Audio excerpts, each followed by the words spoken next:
This week was the Illinois Democratic primary, and we need to talk about it because what we're seeing in corporate media is not a reflection of what actually happened.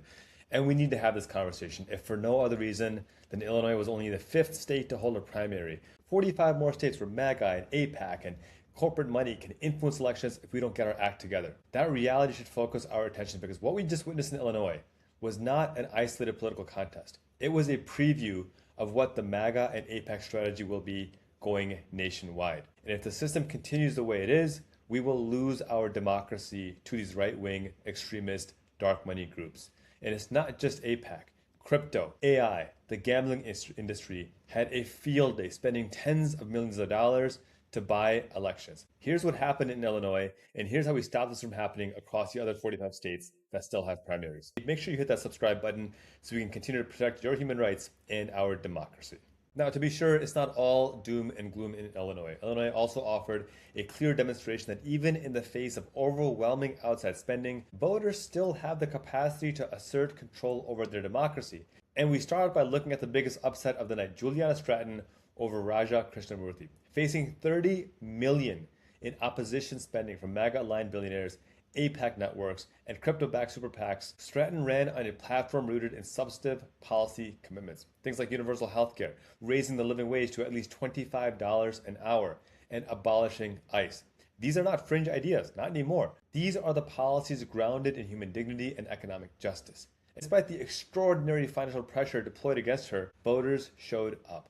Not only did she win, but she won decisively by more than 51,000 votes.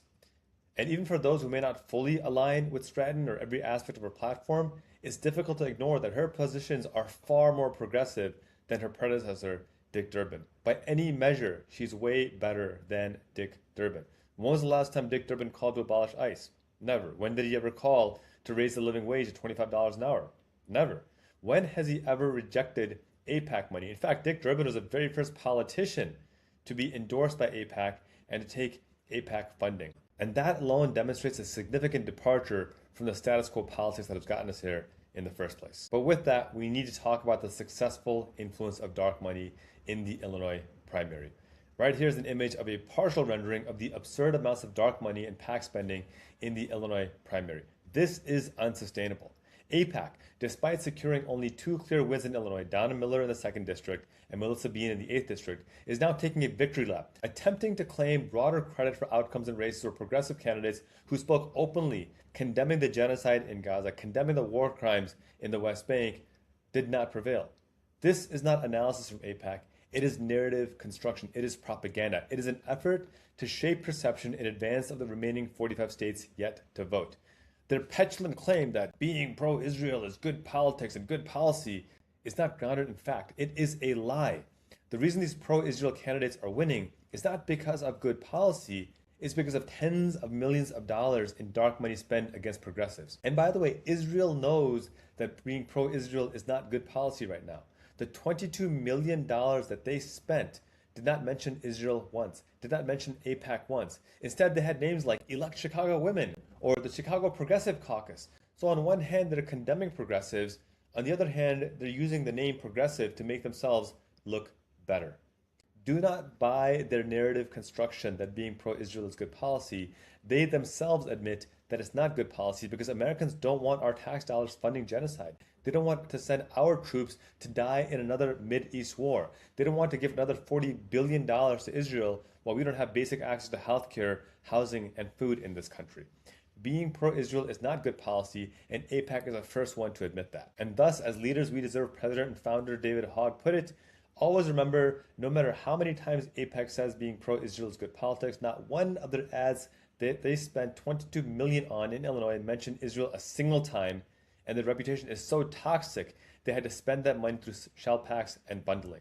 And that's true. They didn't mention themselves at all because they knew that they would fail and lose if they did. AIPAC knows its brand is toxic. It knows Americans despise its promotion of genocide in Palestine, war on Iran, and unlimited occupation of the West Bank. It is not good politics to support these horribly unpopular ideas. It is bought politicians who help maintain that status quo. AIPAC knows that above all else, the American public sentiment has shifted heavily against Israel, with more Americans now sympathizing with Palestinians than with Israelis. And they are spending historic sums of money to prop up a dam that is ready to break open and let the voice of working people finally be heard. Illinois, in that sense, reflects both continuity and change. The influence of money remains significant, yes, but it is no longer uncontested. AIPAC and dark money groups spent an unprecedented $70 million to maintain the status quo, and still, only 2 of the preferred candidates won. That outcome alone should challenge the conventional wisdom that money is destiny in American politics. It is not. It helps, but it is not the only factor. We must instead recognize this shift, understand that this is not happening as fast as any of us would like, but it is still happening. We must appreciate the glimpses of what the future can look like when we activate and organize against dark money. Now, we need to address the elephant in the room, and that is, did progressives hurt each other by having too many of them run in the race? Predictably, we will hear that progressives lost because they failed to unify behind a single candidate. We will hear that they ran too far left, despite the fact that no one has ever actually explained why positions such as healthcare as a human right or opposition to genocide fall outside the bounds of reasonable political discourse. We will hear that they needed to raise more money, even though many progressive campaigns demonstrated strong fundraising capacity under conditions that were already structurally tilted against them. Journalist Kat Abu Ghazala in the 9th District raised roughly $4 million from a breathtaking 65,000 different donors, outpacing all of her opponents. These explanations are not only incomplete, they are counterproductive. Look, it would be a profound mistake for progressives to respond to this moment by turning inward and assigning blame to one another. We do not build political power by discouraging people with strong ideas and moral clarity from entering the arena. We do not win by telling candidates to step aside before voters have had the opportunity to hear them out. That approach does not strengthen movements, it weakens them. And I say this not as just a mere observer playing Monday morning quarterback. I say this as someone who's run for office myself numerous times. I have won primary elections multiple times that I was not expected to win, and I have lost general elections that I was also not expected to win. I know it hurts. I understand at a very personal level how much it costs to run, not just financially, not just the financial strain, but the time, the mental health, the emotional toll on families, and the reality of being targeted by millions of dollars in attack ads designed to distort your record, undermine your character, and break your will to keep going. So anyone who steps forward to run, regardless of the outcome, deserves respect for that commitment. The worst thing we can do right now, in this moment, is to pile on those who had the courage to put themselves forward. We must instead evaluate what worked, refine what did not, build better infrastructure, and prepare for the next round of elections with greater clarity and coordination. This is hard work, but this is the task given to us. Because make no mistake, the scale of spending that we just witnessed in Illinois should concern anyone who values democratic accountability. More than $70 million in outside money was deployed in this primary alone, not to build new ideas, not to expand opportunity, but to preserve the status quo, the existing power structures. And even with that level of investment, the results were not absolute. They were actually pretty mediocre. The system is being defended aggressively precisely because it is under pressure, under immense pressure. The dam is ready to break open. It is our job to keep pushing that dam until it breaks open. The pressure is coming from candidates and voters who are shifting the political center of gravity. Looking ahead, there are several lessons that we must listen to that must inform how we approach these remaining primaries to continue to shift the center of gravity towards justice and human rights, towards the needs of working families. And so I would argue there are 4 actions we must take. First, collaboration. There is an urgent need of collaboration among progressive and working class candidates. Dark money and MAGA-aligned interests are operating with coordination and strategic alignment. We must respond in kind, in fact, even stronger. If we respond with fragmentation, we are conceding ground unnecessarily. We're being inefficient. Unity does not require uniformity, but it does require a shared understanding that we are engaged in a common effort to defend democratic governance against concentrated financial power. We need national leaders like Summer Lee, Ro Khanna, Ayanna Pressley, AOC, Maxwell Frost, and others to help coordinate that effort. 2, voting reform. We must confront the structural limitations of our electoral systems. It should not be acceptable to anyone in a democracy for a candidate to win an election when more than 70% of voters preferred someone else. Yet that's what repeatedly happened across Illinois elections in this primary. Systems like ranked choice voting or runoff elections provide mechanisms to ensure that elected officials have majority support. Even states with restrictive voting systems like Texas recognize the necessity of runoff elections to achieve that outcome.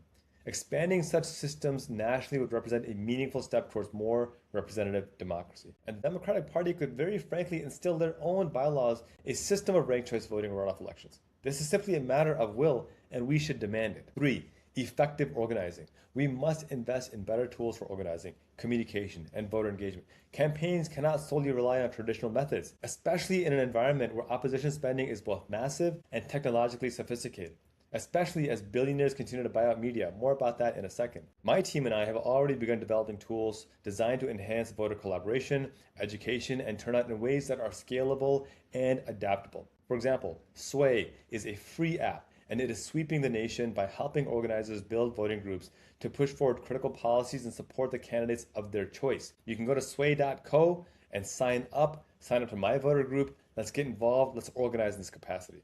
Because look, I welcome collaboration with any candidate who participated in this primary or who is running. The infrastructure we need to win future elections is being built right now. It will not build itself, but we are building it, and some of it has been built. As the saying goes, the best time to plant a tree is 20 years ago. The second best time is right now. So plant that tree. And finally, 4th, media investment. Perhaps most critically, we must build and sustain independent media platforms that are accountable to people rather than to corporate power. Media outside the reach of billionaires, outside the reach of corporate elites. As traditional media continues to capitulate to billionaire interests, continues to be bought out by billionaires, the narrative shaping our elections will increasingly reflect their interests, unless we create alternatives and build our own. That's precisely why I'm asking you to subscribe to this channel, to my channel, so I can continue to provide rigorous, independent analysis that centers economic justice and human rights and the needs of working families. But that requires support. So if you're looking for a moment, if you're looking for a sign to get engaged, this is your sign. Make sure you hit that subscribe button. Help me build and expand this platform, not just on the national level, but on the state level as well. Because what we saw in Illinois is coming to the rest of the country. So wherever you're watching from, subscribe and help us build this platform. And the question is no longer when that future will arrive of billionaires taking over media. It's whether we are going to be prepared to meet it. Let's build our own infrastructure. So in conclusion, here's what I want to leave you with. The Illinois primary election revealed more than just who won or lost. It revealed the scale of what we are up against. More than $70 million in outside money poured into our Democratic primary. AIPAC networks, crypto billionaires, and corporate PACs did not simply participate in this election, they attempted to dominate. And even now, when we are watching a coordinated effort to rewrite the outcome, to claim sweeping victories where only limited ones occurred, all to project power, all to discourage opposition, don't fall for that propaganda. Illinois also proves something else just as important, that the system is not unbeatable. The status quo is not permanent. We can change that. And at the end of this video, I'm going to re-upload the video of Kat Abu-Ghazala in her concession speech because she courageously left us with those powerful words. Look, despite tens of millions of dollars spent to shape the narrative and the result, voters still showed up and delivered a decisive victory for Juliana Stratton, who ran on human dignity, economic justice, and the rule of law. This is not a small thing. That is proof that money alone does not determine outcomes unless we allow it. The real danger now is misdiagnosing the moment. If we respond by turning on one another, by discouraging strong candidates from running, or by shrinking our vision out of being labeled too far left, then we hand a victory to the very forces trying to control these elections. We negotiate against ourselves. We cannot do that. Because this is not normal politics. This is an attempt to turn democracy into a marketplace where policies are influenced, if not decided, by those with the deepest pockets, not those with the best principles. And if we do not confront this reality now, while 45 states still had yet to have their vote, it will only accelerate. So the path forward is clear. We organize at scale, we collaborate instead of divide, we invest in better systems, in better tools, and we build independent media that is accountable to people, not to billionaires. And we make it unmistakably clear that our democracy is not for sale. There is still time to get this right, but only if we choose to act. So let's work together and break that dam open. Thank you for watching. Let's address this with Qasim Rashid. Make sure you hit that subscribe button so we can continue to protect your human rights and our democracy. Now enjoy these final and powerful words from Kat Abu-Ghazala.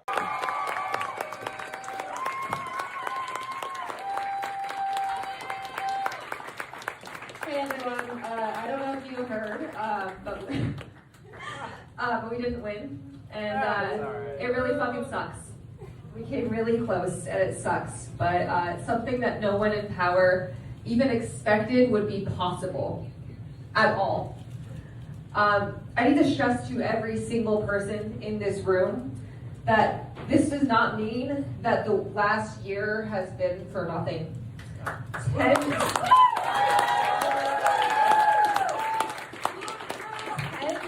of thousands of people powered this campaign, knocking doors, making calls, donating what they could. We fed and clothed thousands of people across the 9th district. We forced our opponents to the left and to be more aggressive against this administration. We did all of this together from the ground up with everything against us.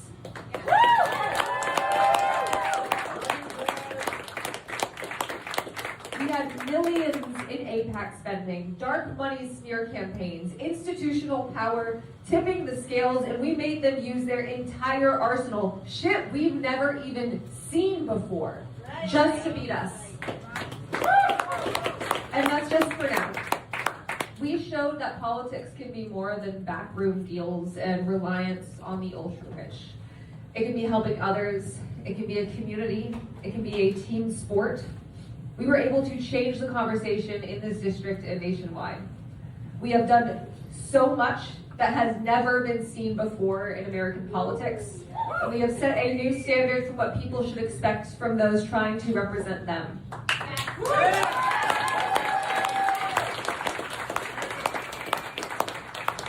I am so incredibly proud of what we built together, and deeply grateful to every single person who believed in this campaign, especially my staff.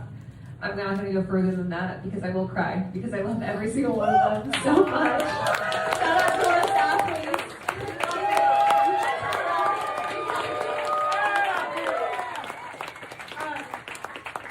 I'm so astounded by how many of you that are with us have never been involved with a campaign or maybe never even voted. That's incredible. Whether you came here because you donated a jacket to our mutual aid hub, or because you saw us on a live stream, or because one of our volunteers wouldn't stop calling you. Thank you for being involved. And the work isn't over. There are progressives all over the country who are taking a chance just like we did, and we have to help them win. No matter how hard it is, we have to send a message to this administration and anyone who enables it, and I'm talking directly to them right now.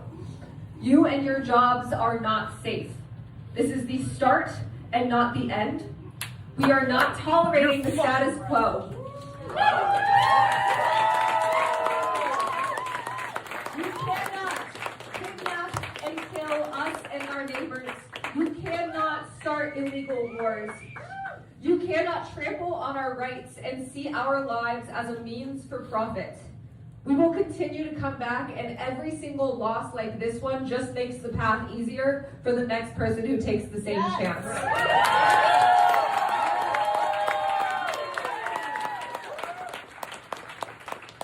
We are not done, and I am not going anywhere. When I said I will spend every single waking moment of the rest of my life to hold this administration accountable, win or lose, I fucking meant it.